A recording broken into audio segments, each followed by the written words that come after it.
వేదిక మీద ఇదే వేదిక మీద ఈ రాష్ట్ర ముఖ్యమంత్రిగా ఉన్నటువంటి రేవంత్ రెడ్డి కూర్చున్నా కూడా ఇంతమందిని ఆపడం సాధ్యం కాకపోయింది. చంద్రశేఖరరావు గారు మాట్లాడితే తెలంగాణ దద్దరిల్లిపోయి ఊగిపోతున్న చంద్రశేఖరరావు గారు కూర్చున్నా కూడా ఇంతమంది ఆగిపోయేటోళ్ళు. మా అందరిని చూసి ఏదో మాట్లాడతారని కాదు, ఒకే ఒక్క అంశం ఉన్నది. మోసపోతున్నాము, స్పష్టంగా మనకు శత్రువు అర్థం కావాలి. మనం ఎవరితో కొట్లాడితే బీసీ రిజర్వేషన్ వస్తుందనే కోపం ఆక్రోశం ఉంది. కాబట్టి బహుశా నాకు తెలిసి బంద్ ఒక మంచి పని చేసింది, చాలా విషయాలు అర్థం కావడానికి మనకు వచ్చింది. అది రిజర్వేషన్కి ఏం అక్కడ వచ్చిందో తర్వాత వచ్చిందో తప్పకుండా అర్థం చేసింది. కాబట్టి ఆ చివరిలో బహుశా నాకు తెలిసి ఇందిరా పార్క్ లో 3 గంటల సందర్భం లోపల నా కనుచూపు మేర జనం కనపడుతున్నారంటే అది 100% మీ చైతన్యం మాత్రమే. ఈ చైతన్యాన్ని కాపాడుకోవాలి. మనం కాపాడుకుంటేనే రిజర్వేషన్ సాధించగలుగుతాం. చాలా మంది చాలా స్పష్టంగా మనం కూడా మళ్ళీ చెప్పాలి. మా ఇస్సా గారికి చెప్తా ఉన్నా, మీరు ఇస్సా గారు ఇప్పుడు ఇస్సా కోసం మాట్లాడారు కాబట్టి రాహుల్ గాంధీ ఏం మాట్లాడారు, మన ఇస్సాదారి భాగేదారు అన్నారు. కానీ ఇస్సా గురించి ఇజ్జత్ గురించి మాట్లాడని చెప్తా ఉన్నా. మనం 52% అనే డిమాండ్ నుంచి ఎందుకో కామారెడ్డి రిజర్వేషన్ పేరు వచ్చి అట్లా వచ్చింది కాబట్టి అట్లే వెళ్ళిపోతా ఉన్నాం. మనం 52% కోసమే కొట్లాడుతున్నాం. కాబట్టి నీ 42% నువ్వు అన్నావు కనుక ఆడనని నిలబడంటున్నాం. ఆడనన్నా విడుదల చెప్పినట్టు మనం చాలా మంది యంగ్ అండ్ యాంగ్రీ మెన్ చెప్పినట్టు ఏంటంటే ఢిల్లీకి పోతానికి 52 సార్లు 60 సార్లు రేవంత్ రెడ్డి మీద పేపర్లు వస్తుంది కదా. ఈ పోయిన దాంట్లో ఒక్కసారన్నా 2 సార్లన్నా బీసీల కోసం పోయి స్పష్టంగా కూర్చొని ఉంటే ఈ పరిస్థితి ఇప్పుడు ఉండకపోయేది. రాహుల్ గాంధీ గారు దేశమంతా చక్కర కొట్టి తిరిగారు కానీ పార్లమెంట్ చుట్టూ తిరిగి ఒక్కసారి ఎవరు ఈ రిజర్వేషన్ కి అనుకూలంగా ఉన్నారు, ఎవరు లేరు, ఏ సంగతి కూర్చొని బీజేపీని కడగడానికి ఎక్కడికి పోతాను అనుకుంటే తప్పకుండా 9th షెడ్యూల్ ప్రస్తావన వచ్చి ఉండేది. ఏనాడు కూర్చొని ఇంతమంది సూరజ్ మండల్ గారు వచ్చినారు, అదేవిధంగా హరిశ్చంద్ర మండల్ గారు వచ్చినారు. ఇట్లాంటి వాళ్ళందరూ కూర్చొని ఢిల్లీలో కూర్చొని ఏం చేస్తే సాధ్యమైంది, మీ అందరికి మన ఈశ్వరయ్య గారు ఉన్నారు, వీళ్ళందరూ కూర్చోబెట్టుకుని మాట్లాడితే ఇది ఒక సమస్యనే కాదు. ఒక్కసారి కూడా ఢిల్లీ లోపల ఇవాళ దేశంలో ప్రతిపక్షానికి నేనే ముందున్నా చెప్పేటువంటి పార్టీ స్పష్టంగా కూర్చొని నిర్ణయం తీసుకుంటే కనుక ఇవాళ తెలంగాణ రిజర్వేషన్ తప్పకుండా కూడా ఒక అడుగు ముందు పడేది. వారు చెప్పినటువంటి రాహుల్ గాంధీ గారు తెలంగాణ ఇద్దరు రోల్ మోడల్ అంటారు కదా, రోల్ మోడల్ అయ్యేటువంటి అవకాశాలు మిస్ అవ్వడం లోపల కాంగ్రెస్ పార్టీ నాయకత్వం చాలా స్పష్టంగా విఫలమై ముందున్నది. కాబట్టి ఈ పరిస్థితి తెలియజేస్తూ విశారదన వచ్చిన తర్వాత ఇవాళ దీనికి ఏదో ఒక మాస్ చర్నింగ్ అంటే జనంలో నిరంతరం పట్టుకొని వేలాడేటువంటి శక్తి ఉన్నటువంటి ఒక లీడర్షిప్ దీనికి అటాచ్ అయింది. కాబట్టి మనం ఎంత గొప్ప మెటీరియల్ తయారు చేసినా కూడా దానికి కన్సిస్టెన్సీ అంటాం. అంటే బంక పట్టుకున్నట్టు పట్టుకుపోయే శక్తి ఉండాలి.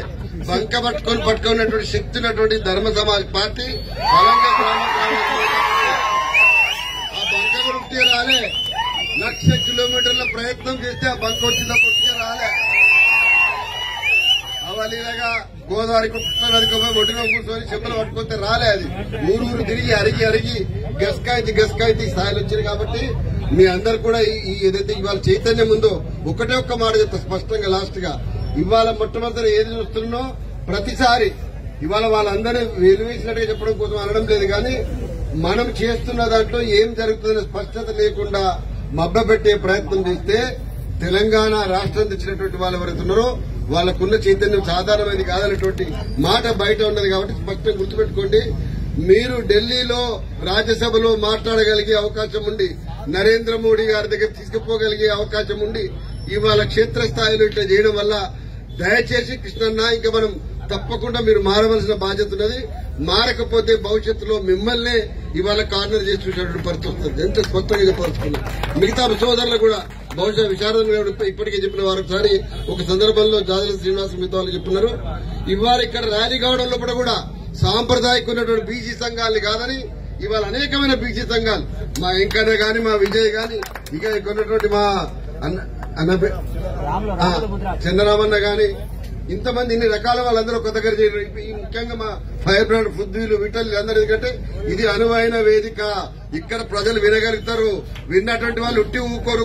గ్రామానికి పోయి ఇప్పుడు జరుగుతున్న పరిణామాలు చెప్తారు. ముఖ్యంగా 9th షెడ్యూల్ అనే పదాన్ని రాజ్యాంగంతో పాటు ఈ సభ ఇప్పటిదాకా చేసిన ప్రయత్నం ముగ్గురు పైన కూర్చున్న వాళ్ళు కానీ మిగతా వాళ్ళు చేసిన ప్రయత్నం ఏంటంటే గ్రామ స్థాయికి 9th షెడ్యూల్ పదం ఇవాళ ఇందిరా పార్క్ వేదిక బయటికి వెళ్ళింది. రేపు గ్రామానికి వెళ్లాలి, ఇదే మాట రావాలి. ముఖ్యంగా స్థానిక ఎన్నికలలో లక్షలాది మందిగా మేము పోటీ పడతాం. ఇవాళ 7,000 పోస్టుల కోసం పోటీ పడతాం. సర్పంచ్ అంటున్నారు కదా, వాళ్ళకి వెళ్ళిపోవాలి. మన 9th షెడ్యూల్ కోసం కొట్లాడి తప్ప కాదని ఇదివరకే గతంలో చిరంజీవి గారు మిగతా బీఆర్ఎస్ కాంగ్రెస్ అందరూ కూడా కలిసి ఒక సందర్భంలో 9th షెడ్యూల్ లో పెట్టాలని చెప్పేసి ఒక సందర్భంలో వారు మాట్లాడినారు. ఇదే దాన్ని కేవలం స్థానిక ఎన్నికల్లో ఇంట్రెస్ట్ ఉన్నటువంటి వాళ్ళ కోసం మళ్ళొకసారి ప్రజాప్రతినిధులతో పెద్ద ఎత్తున పెట్టాలి, అంత పెద్ద గ్రౌండ్ లో పెట్టాలని చెప్పి విజ్ఞప్తి చేస్తున్నారు. ఎందుకంటే మాటికి ఈ ట్రాఫిక్ గోల ఈ గోల ఏ గోల లేదు, మనదే గోల ఉండాలి. మన గోల మాత్రమే సింగిల్ వాయిస్ ఉండాలి. మన కలర్ కూడా బ్లాక్ తోటే ఉండాలి. ఎందుకంటే నేను కూడా నెక్స్ట్ టైం తప్పకుండా నల్లంగి వేసుకొని వస్తా. కాలాలైతేనే మనకి ఏ రంగు లేదు, నిరసన మాత్రమే మన రంగు. కాబట్టి అందరు కూడా నల్ల జెండాలతో రావాలి.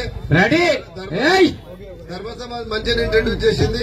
100% ఒరిజినల్ కలర్ ప్రపంచంలో దేన్నైనా అబ్జర్వ్ చేయగలిగి దమ్మున్నటువంటి కలర్ నల్లది మాత్రమే. నల్ల కలరే ఇప్పటి నుంచి మొత్తం ఈ రిజర్వేషన్ ఉద్యమానికి వచ్చేదాకా ఉండాలని చెప్పి తెలియజేస్తూ I'm proud to be here.